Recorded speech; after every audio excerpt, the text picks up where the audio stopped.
आजकल hormone imbalance की वजह से या मेनोपॉज के टाइम पे या कभी-कभी देयर वेरियस कॉजेज़ हैं। अब ये सब एक्चुअल में वो सारे कॉजेज़ हार्मोन इम्बैलेंस पर ही हैं। हमारे यहाँ इसकी ट्रीटमेंट बहुत पित्त के आधार पे बताई गई है।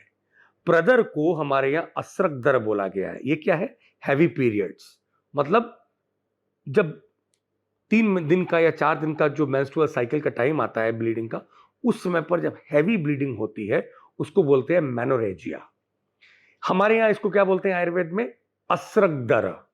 असरक माने रक्त, दर माने उसका फ्लो होना। असरक दर यदि ये बहुत हैवी ब्लीडिंग होती है, तो इसको रोकना बहुत जरूरी है। इसमें एक और इंटरेस्टिंग बात बताई गई है कि जब हैवी ब्लीडिंग होती है तो अंगमर्दम संवेदनम, इसका कॉमन सिम्टम बताया है।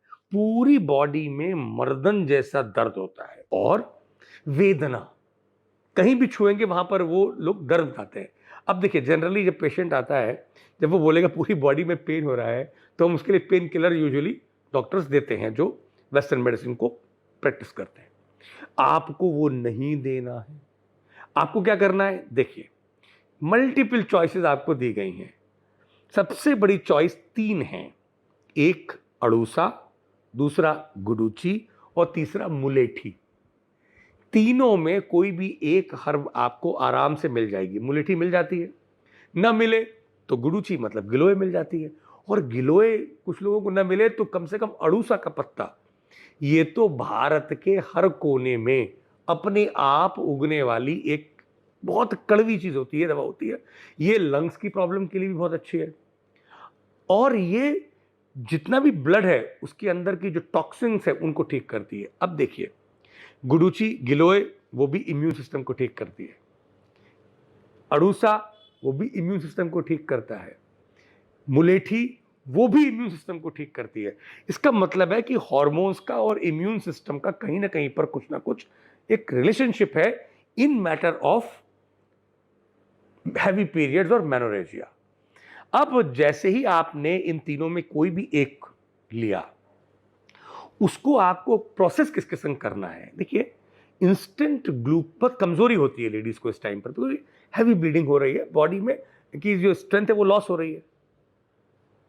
तंडुलंबुना, चावल को उबाल कर, ज्यादा पानी डाल के चावल को उबाला जाए, और उबालने के बाद में वो जो माड़ होता है ना, राइस वाटर, राइस हटा दीजिए, उसका पानी ले लीजिए, उसको हम लोग बोलते हैं तंडुलंबु, माड़ बोलते हैं हिंदी में।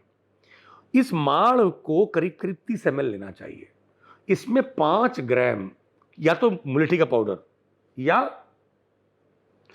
वासा अड़ूसा का पाउडर, या गिलोय का पाउडर, ये तीनों में कोई भी एक पाउडर आप डाल लीजिए। तीनों मिल जाए तो बहुत अच्छी बात है, 2 मिल जाए तो भी अच्छी बात है, पर कम से कम एक तो होना चाहिए।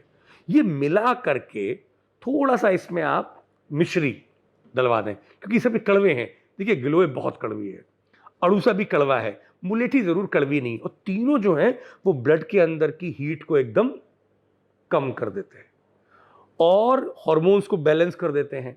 यहां तक कि मेल्स में भी, जो जिसमें मेल में जब गाड़ी वगैरह कायदे से नहीं आती है, तो हम उन पेशेंट्स को ये कॉम्बिनेशन देते हैं ना, चावल के पानी में मुलेठी और गिलोय और अड़ूसा, तो एकदम ब्लड के अंदर हीट कम होती है और जो ग्रोथ है वो बिल्कुल ठीक हो जाती है, और ब्लड ठीक होगा तो अपने आप ही केश की जो बीमारी है वो ठीक होती है।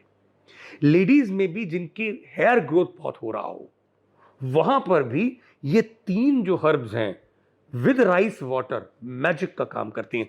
देखा होगा आप लोगों ने अपनी प्रैक्टिस में, बहुत सी लेडीज आके पूछती है कि वो मुझे वो बड़ा कॉस्मेटिक समस्या है वो लेडीज में, यदि जरा भी हेयर ग्रोथ होती है तो they feel very socially stressed up, शादी होने में दिक्कत होती है। तो उन सारी चीजों में आप इसका प्रयोग करवाइए, और कम से कम 3 साइकिल तक करवाइए, मतलब 3 महीने तक प्रयोग कराइए।